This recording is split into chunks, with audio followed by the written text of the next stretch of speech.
एक कहावत तो आपने सुनी होगी, बिन मांगे मोती मिले, मांगे मिले ना भीख।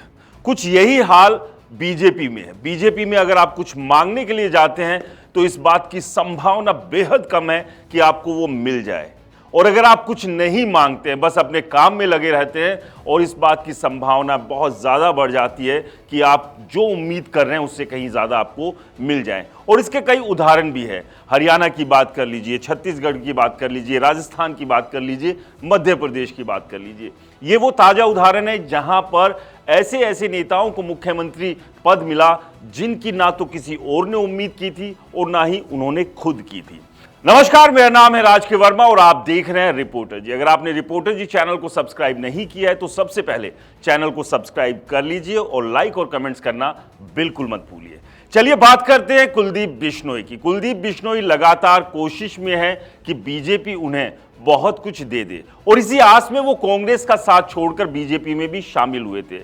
लेकिन अभी तक कुलदीप बिश्नोई के हाथ अगर कुछ लगा है तो वो निराशा लगी है, या फिर उनके बेटे भव्य बिश्नोई के लिए आदमपुर की सीट पर टिकट, जो कि उनकी अपनी खुद की ही सीट रही है। लेकिन 2024 के विधानसभा चुनाव के परिणाम कुलदीप बिश्नोई, उनके परिवार, भव्य बिश्नोई के लिए भी बेहद निराशाजनक और दुखद रहे, क्योंकि भव्य बिश्नोई अपनी सीट यानी कि जो गढ़ था भजनलाल का, उसको ही खो बैठे हैं।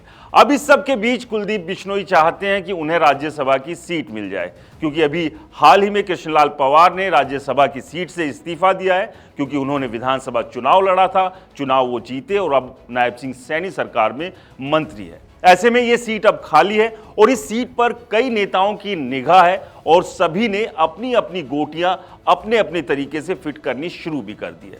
लेकिन इस सब में सबसे ज्यादा जुगत अगर कोई लगा रहे हैं तो वह है कुलदीप बिश्नोई, क्योंकि कुलदीप बिश्नोई को भी ये उम्मीद है कि बीजेपी अब तो आखिरकार उन्हें कुछ ना कुछ जरूर दे देगी। अगर कंपैरिजन की बात करें तो हाल ही में किरण चौधरी ने विधानसभा चुनाव से पहले कांग्रेस छोड़ी थी, और कांग्रेस छोड़ने के बाद बीजेपी के साथ वो आई और चंद महीनों में ही उन्हें एक के बाद एक बंपर खुशियां बीजेपी की तरफ से मिली। बीजेपी ने किरण चौधरी को राज्यसभा सांसद बनाया तो उनकी बेटी को टिकट देने का काम करने के साथ साथ नायब सिंह सैनी सरकार में मंत्री भी बना दिया।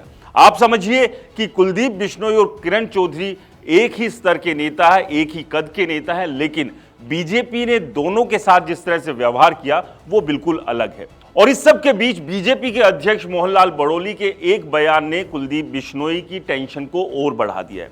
दरअसल उन्होंने हिसार में एक बयान दिया, उनसे पूछा गया था कि राज्यसभा सांसद के लिए कई लोगों के नाम चर्चाओं में है, किसे टिकट मिल सकती है, और चर्चाओं में आप जानते हैं सबसे ज्यादा अगर चर्चा किसी की है तो वो कुलदीप बिश्नोई की है। इस सब को लेकर मोहनलाल बड़ोली का कहना था कि मीडिया में जिन जिन लोगों के नामों की चर्चा होती है बीजेपी उनका पत्ता साफ कर देती है, और अगर आप चाहते हैं कि किसी और का भी पत्ता साफ हो तो उसके नाम की भी चर्चा शुरू कर दीजिए।